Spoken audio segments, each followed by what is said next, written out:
بسم اللہ الرحمن الرحیم۔ السلام علیکم دوستو، دنیا بھر کی خبروں میں آج آپ سنیں گے، لیکن اس سے پہلے اگر ہو سکے تو لائک اور سبسکرائب کا بٹن ضرور دبا لیں۔ شکریہ۔ فلسطین کی تنظیم حماس نے ایک بار پھر واضح کر دیا ہے کہ غزہ میں جنگ ختم نہ کروانے والا کوئی بھی معاہدہ قابل قبول نہیں کریں گے۔ صرف ایسے اقدامات قبول کیے جائیں گے جن کے ذریعے غزہ میں مستقل اور مکمل جنگ بندی کی راہ ہموار ہو سکے۔ حماس نامکمل اور ادھوری جنگ بندی قبول نہیں کرے گا۔ حماس کے سربراہ اسماعیل ہنیہ نے کہا ہے کہ جنگ کے خاتمے کے لیے کسی بھی اقدام کے لیے تیار ہیں۔ حماس اب بھی غزہ سے اسرائیلی فورسز کے مکمل انخلاء اور اسرائیل کی درخواست پر تمام قیدیوں کی رہائی سے پہلے مستقل جنگ بندی کا مطالبہ کرتی ہے۔ حماس کی اولین ترجیح فلسطینی عوام کے خلاف مجرمانہ جنگ کو روکنا ہے۔ اسرائیلی میڈیا کا کہنا ہے کہ اسرائیلی حکومت نے اسماعیل ہنیہ کے موقف کو مسترد کر دیا ہے۔ امتحانی پیپر لیک معاملے میں کانگریس لیڈر پرینکا گاندھی نے مودی حکومت پر سخت حملہ کرتے ہوئے کہا ہے کہ یہ مسئلہ بی جے پی کے دور حکومت میں ایک قومی مسئلہ بن چکا ہے، جس کی وجہ سے کروڑوں نوجوانوں کا مستقبل خطرے میں ہے۔ کانگریس کے جنرل سیکرٹری پرینکا گاندھی کا حملہ میڈیکل داخلے کے امتحان نیٹ میں مبینہ بے ضابطگیوں کے خلاف آیا ہے۔ انہوں نے بی جے پی پر الزام عائد کیا کہ وہ طلباء کے مستقبل کے ساتھ کھلواڑ کر رہی ہے۔ پرینکا گاندھی نے کہا کہ بی جے پی کے دور اقتدار میں اب یہ عام بات ہو گئی ہے کہ طلباء سال بھر امتحان کی تیاری کرتے ہیں اور جب پیپر دینے جاتے ہیں تو پیپر لیک ہو جاتا ہے۔ ایسا کیوں ہوتا ہے، اس پر حکومت کو سنجیدہ ہو کر سوچنا ہوگا۔ ان کا کہنا تھا کہ گزشتہ 5 سالوں میں ملک میں بھرتی کے 43 امتحانات کے پیپرز لیک ہوئے ہیں۔ بی جے پی کے دور حکومت میں پیپر لیک ہمارے ملک کا ایک قومی مسئلہ بن چکا ہے، جس نے کروڑوں طلباء کا مستقبل تباہ کر دیا ہے۔ انہوں نے الزام لگایا کہ بھارت دنیا میں ایسا ملک ہے جہاں نوجوانوں کی تعداد سب سے زیادہ ہے۔ ہم ان نوجوانوں کو قابل بنا سکتے ہیں، مگر ہو یہ رہا ہے کہ ان نوجوانوں کو ہنرمند اور قابل بنانے کی بجائے بی جے پی حکومت انہیں کمزور بنا رہی ہے۔ ان کا کہنا تھا کہ پیپر لیک ہونے کی بنیادی وجہ یہ تھی کہ تعلیمی اداروں پر بی جے پی اور اس کی بنیادی تنظیم RSS نے قبضہ کر لیا ہے۔ نیتن یاہو اور صہیونی فوج کے درمیان اختلافات مزید شدت اختیار کر چکے ہیں۔ وزیر اعظم ہاؤس اور فوج کے درمیان خلیج بڑھتی جا رہی ہے۔ صہیونی میڈیا کا کہنا ہے کہ چیف آف آرمی سٹاف کے صبر کا پیمانہ لبریز ہوتا جا رہا ہے۔ اس رپورٹ میں کہا گیا ہے کہ صہیونی فوج غزہ میں جنگ ختم کر دینا چاہتی ہے، لیکن نیتن یاہو سیاسی مفادات کی خاطر اس کام میں رکاوٹ بن رہا ہے۔ صہیونی وزیر اعظم نیتن یاہو نے کابینہ کے اجلاس میں صہیونی فوج کو شدید تنقید کا نشانہ بنایا ہے اور غزہ کے جنوب میں عارضی جنگ بندی کی مخالفت کی ہے۔ نیتن یاہو نے کابینہ کے اجلاس میں دعویٰ کیا ہے کہ اس نے حماس کے مکمل خاتمے کے لیے کچھ ایسے فیصلے کیے ہیں جنہیں صہیونی فوج قبول نہیں کر رہی، لیکن ہم حکومتی عہدیدار ہیں جو فوج کو چلاتے ہیں اور فوج کو حکومت چلانے کا کوئی اختیار نہیں ہے۔ آئزن کوٹ، جو صہیونی فوج کا سابق جرنیل چیف آف آرمی سٹاف ہے جس نے حال ہی میں حکومتی اتحاد سے استعفیٰ دے دیا ہے، آئزن کوٹ جو صہیونی فوج کا سابق جرنیل ہے جس نے حال ہی میں دوستوں حکومتی اتحاد سے استعفیٰ دے دیا ہے، نیتن یاہو ان دونوں پر الزام عائد کرتا ہے کہ وہ اس کی شکست کے ذمہ دار ہیں۔ حال ہی میں ایک اور صہیونی فوج کے ایک جرنیل نے اس بات پر زور دیا ہے کہ اگر نیتن یاہو کی حکومت باقی رہنے کے ساتھ ساتھ غزہ میں جنگ بھی جاری رہتی ہے تو اسرائیل زوال کا شکار ہو جائے گا۔ سابق کمانڈر گادی شمانی نے بھی نیتن یاہو کو شدید تنقید کا نشانہ بناتے ہوئے کہا ہے کہ غزہ جنگ بہت خطرناک حالات کا شکار ہے۔ اسرائیل 8 ماہ سے جاری فوجی، سیاسی اور سیکیورٹی بحران برداشت کرنے کی طاقت نہیں رکھتا اور اسرائیل کے حالات روز بروز خطرناک تر ہوتے جا رہے ہیں۔ اس نے کہا کہ ریزرو فورسز پر دباؤ عروج پر پہنچ چکا ہے اور اسرائیل کی معیشت کو بڑے پیمانے پر نقصان پہنچ رہا ہے۔ پاکستان کے سابق صدر ڈاکٹر عارف علوی بھی کراچی میں عمران خان کی رہائی کے لیے پاکستان تحریک انصاف کے کارکنان کے احتجاجی مظاہرے میں شرکت کے لیے پہنچ گئے۔ احتجاج سے خطاب کرتے ہوئے سابق صدر عارف علوی کا کہنا تھا کہ عدلیہ تک یہ بات پہنچانا چاہتے ہیں کہ پی ٹی آئی کا انتخابی نشان تک اس سے چھین لیا گیا، اب ہم صرف اتنا چاہتے ہیں کہ ہمارا منڈیٹ واپس کیا جائے۔ اپنے خطاب میں انہوں نے کہا کہ پی ٹی آئی کا منڈیٹ واپس کیا جائے اور سوشل میڈیا کہ ہمارا منڈیٹ واپس کیا جائے۔ ان کا کہنا تھا کہ سوشل میڈیا کارکنوں کو بھی رہا کیا جائے۔ تحریک انصاف کے احتجاج میں مظاہرین نے عمران خان کی رہائی کا بھی مطالبہ کیا۔ پشاور میں مظاہرین کی جانب سے فیڈر زبردستی چالو کروانے سے پشاور الیکٹرک سپلائی کمپنی یعنی پیسکو کا رحمان بابا گرڈ اسٹیشن اندھیروں میں ڈوب گیا۔ پیسکو کا کہنا ہے کہ مظاہرین کی جانب سے گرڈ میں زبردستی فیڈرز چالو کرانے سے گرڈ اسٹیشن میں فالٹ آیا، جس کی وجہ سے فوری طور پر بند ہو گیا۔ فالٹ کی وجہ سے گرڈ اسٹیشن سے 22 فیڈرز کو سپلائی منقطع ہو گئی ہے۔ جمعے کو دوپہر 2 بجے مظاہرین زبردستی گرڈ اسٹیشن میں داخل ہوئے اور فیڈرز چالو کروائے گئے، جس کے نتیجے میں سسٹم اوور لوڈ ہوا اور فالٹ کی وجہ سے بجلی کی ترسیل معطل ہو گئی۔ مشتعل عوام نے پیسکو عملے سے تلخ کلامی کی اور ان سے موبائل فون بھی چھین لیے۔ ان کا کہنا تھا کہ پیسکو ٹیم مرمتی کام میں مصروف ہے اور بجلی کی بحالی میں کئی گھنٹے لگ سکتے ہیں۔ مظاہرین کی جانب سے مسلسل مداخلت کی وجہ سے صارفین کی پریشانیوں میں اضافہ ہو رہا ہے۔ سعودی عرب میں اس سال مرنے والے حاجیوں کے اعداد و شمار سے پتہ چلتا ہے کہ حاجیوں کی موت کی سب سے بڑی وجہ گرمی تھی۔ سب سے زیادہ مصر کے حاجیوں کی موت ہوئی ہے اور اس سال حج کے دوران مرنے والے مصری حاجیوں کی تعداد 658 ہو گئی ہے، جن میں سے 630 حاجی بغیر اجازت کے حج کر رہے تھے۔ سعودی حکومت کا کہنا ہے کہ اس سال حج میں 18 لاکھ لوگوں نے شرکت کی تھی، جن میں سے 2 لاکھ حاجیوں کا تعلق سعودی عرب سے تھا۔ آرمینیا نے کہا ہے کہ غزہ میں حماس کے ساتھ اسرائیل کی فوری جنگ بندی سے متعلق اقوام متحدہ کی قرارداد کی حمایت کرتے ہیں اور فلسطین اسرائیل تنازع کے 2 ریاستی حل کے حق میں ہیں۔ یاد رہے دوستوں کہ مغربی ممالک اسپین، آئرلینڈ اور ناروے نے حال ہی میں فلسطینی ریاست کو باضابطہ طور پر تسلیم کیا تھا، جس کے بعد دیگر یورپی ممالک نے یہی قدم اٹھایا ہے، جن میں اب آرمینیا بھی شامل ہو گیا۔ غاصب صہیونی ریاست اسرائیل میں آرمینیا کے سفیر کو طلب کر کے فلسطین کو ریاست تسلیم کرنے کے فیصلے پر سخت غصے کا اظہار کیا گیا اور اپنا احتجاج ریکارڈ کروایا گیا۔ دوسری جانب فلسطین کی حکمران جماعت پی ایل او نے آرمینیا کے اس فیصلے کا خیر مقدم کیا ہے۔ یاد رہے دوستوں کہ اسرائیلی بمباری میں شہید ہونے والے فلسطینیوں کی کل تعداد 38,000 کے قریب پہنچ چکی ہے، جبکہ 85,000 سے زائد زخمی ہیں۔ شہداء اور زخمیوں میں بڑی تعداد خواتین اور بچوں کی ہے۔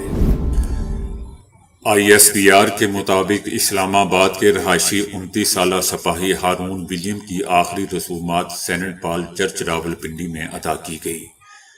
مسیحی سپاہی ہارون ولیم نے گزشتہ روز دوستوں ضلع کرم میں تخریب کاری آپریشن میں ڈیوٹی کے دوران مادر وطن کے دفاع میں لازوال قربانی دی۔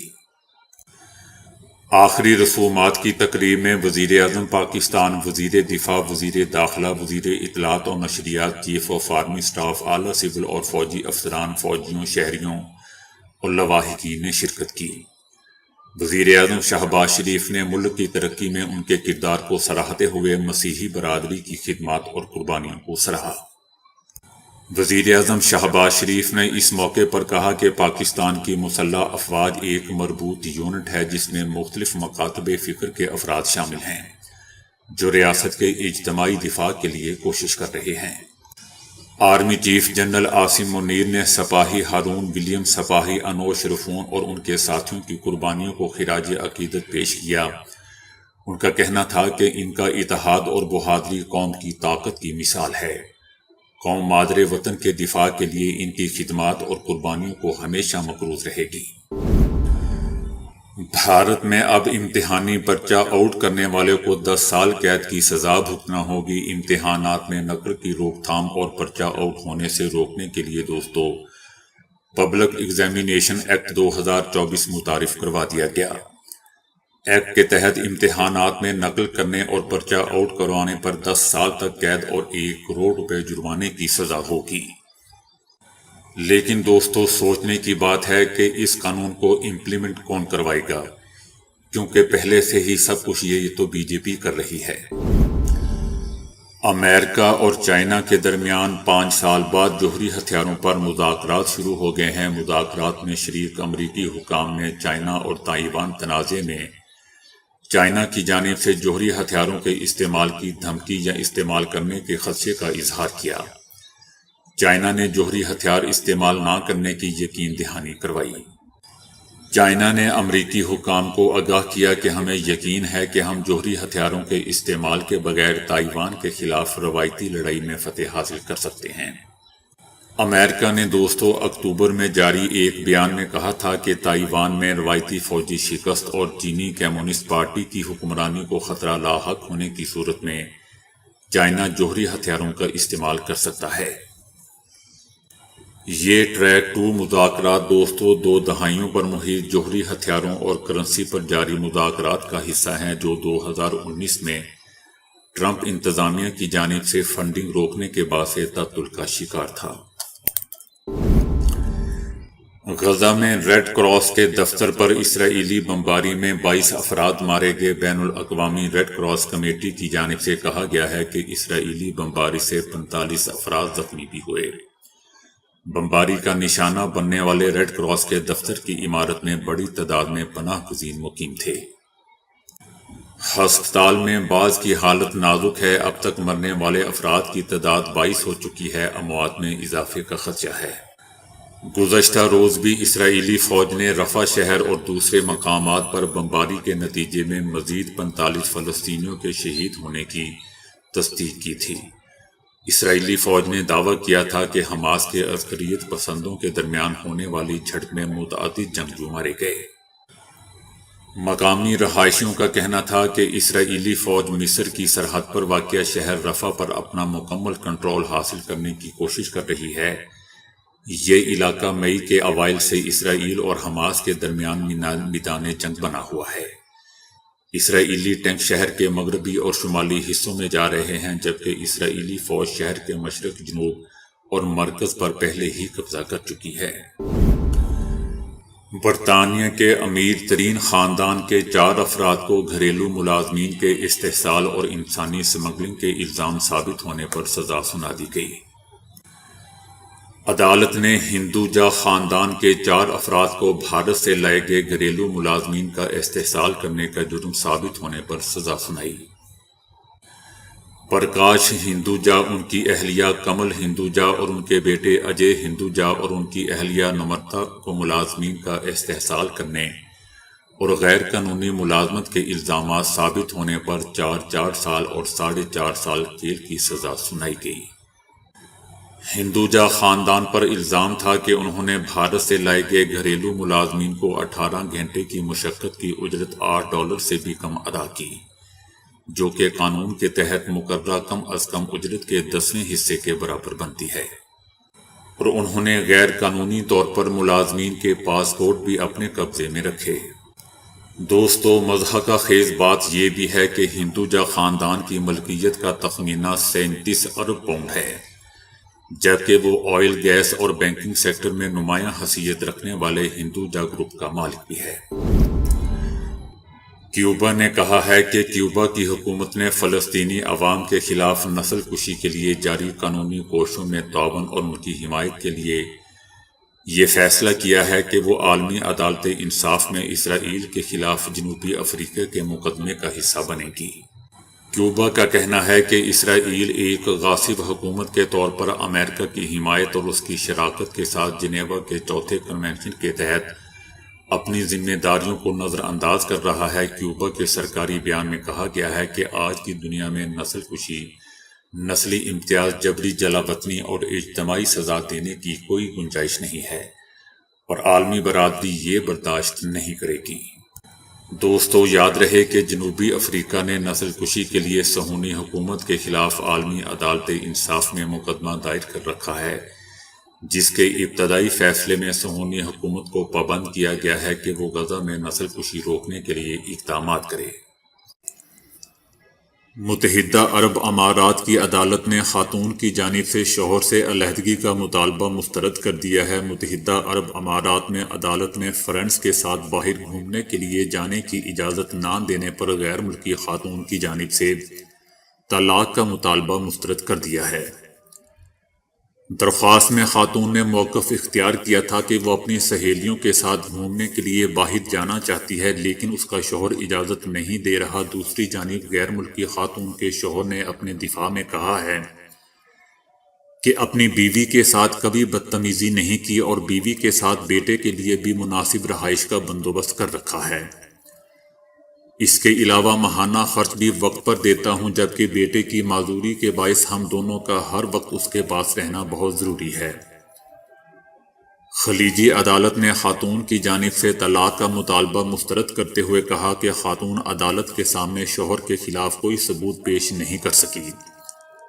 عدالت نے مزید کہا کہ غیر ملکی خاتون یہ بھی واضح نہیں کر سکی کہ وہ شوہر کی جانب سے باہر جانے پر روکنے سے اسے کیا نقصان ہوگا اور ایسا کرنے سے اس کی زوجیت کیوں ختم کی جائے۔ امریکی ماہرین نے 95% روشنی پلٹانے والا انتہائی سفید پینٹ تیار کر لیا ہے۔ امریکہ نے دنیا کا سب سے سفید پینٹ بنایا ہے جو سورج کی روشنی کو 95% تک لوٹا کر عمارتوں کو ٹھنڈا رکھتا ہے۔